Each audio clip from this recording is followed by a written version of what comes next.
संपूर्ण सातारा जिल्ह्यात गणेशोत्सव शांततेत पार पडलेला आहे.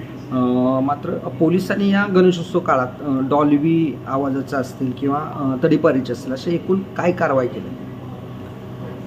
सातारा जिल्ह्यात संपूर्ण जिल्ह्यामध्ये सर्व गणेश भक्तांनी नागरिकांनी खूप चांगल्या पद्धतीने यावेळी गणपती साजरा केलेली आहे. पण याची पाठीमागे पोलीस प्रशासन म्हणून आम्ही फार कसरत करत असतो, फार कष्ट करत असतो, हे बरेच लोकांना माहीत नसतं. याची तयारी जवळपास 1 महिन्यापासून सुरू होऊन जाते. त्याच्यामध्ये प्रतिबंधक कारवाईची आम्ही याद्या काढतो. त्याच्यामध्ये जुने जे गुन्हे आहेत त्या गुन्ह्यांचे आम्ही त्यांचा अभ्यास करतो. ज्या ज्या ठिकाणी काय घटना होऊ शकते याचा आम्ही अभ्यास करतो आणि त्याचप्रमाणे आम्ही आमची रणनीती आखतो.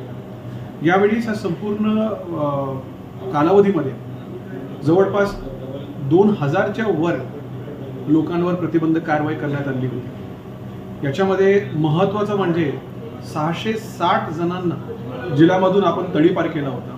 हे असे लोक होते ज्यांच्यामुळे गणपती मिरवणुकामध्ये किंवा भाविकांना त्रास होऊ शकतो अशा सगळ्या लोकांना आपण तडीपार केला होता. संपूर्ण जिल्ह्यामध्ये एकंदरीत जो पोलीस प्रशासन आहे त्या पोलीस प्रशासनासोबत 1000 होमगार्ड, आमचे स्वतःचे 2500 अंमलदार, त्याचबरोबर बाहेरून एक कंपनी SRPFची यावेळेस आम्हाला हेडक्वार्टरने दिली होती.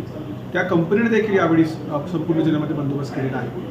त्याचबरोबर मोठ्या प्रमाणात स्वयंसेवींना आम्ही या बंदोबस्तमध्ये घेतलेला होता. याच्यामध्ये कॉलेजचे मुलं, शाळेतली मुलं किंवा तरुण मुलं जे आहेत वेगवेगळ्या संस्थांमध्ये काम करत असतात यांना देखील यावेळेस आम्ही त्यांचा समावेश करून घेतला होता. तरी या संपूर्ण कालावधीमध्ये वेगवेगळ्या प्रकारचे व्हायलेशन होत असतात. त्या दृष्टीने आम्ही खूप विस्तृत अशी ऑर्डर्स यावेळी 163 प्रमाणे आम्ही काढल्या होत्या. त्याच्यामध्ये जिल्हाधिकारी महोदय यांनी हा आदेश निर्गमित केला होता आमच्या प्रस्तावावर. त्याच्यामध्ये संपूर्ण जिल्ह्यामध्ये प्लाझ्मा, लेझर याला पूर्णपणे बंदी घातली होती. त्याचबरोबर कुठेही आम्ही मर्यादापेक्षा जास्त ज्या ठिकाणी वाद्यपद जे आहे त्यांचा वापर करण्यात आला त्या ठिकाणी त्यांच्यावर नॉईज पोल्युशन जो कायदा आहे त्या कायद्याअंतर्गत त्यांच्यावर कारवाई करण्यात आली.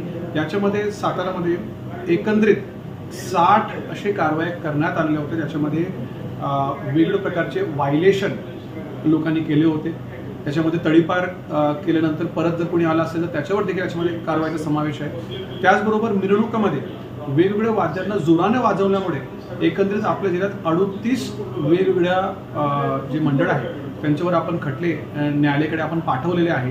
ही एक टेक्निकल एक कारवाई असते. याच्यामध्ये साऊंड पोल्युशनचा आपण त्याच्यामध्ये मोजमाप करतो आणि हे खटले आपण माननीय न्यायालयाकडे आपण पाठवत असतो.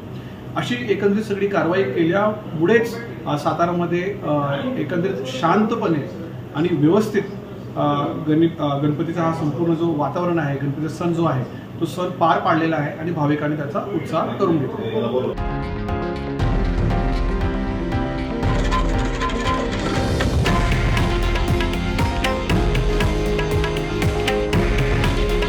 हे आहे देशातील नंबर 1 न्यूज नेटवर्क आणि आपण पाहत आहात TV9 मराठी. काळजी तुमची, हित महाराष्ट्राचं.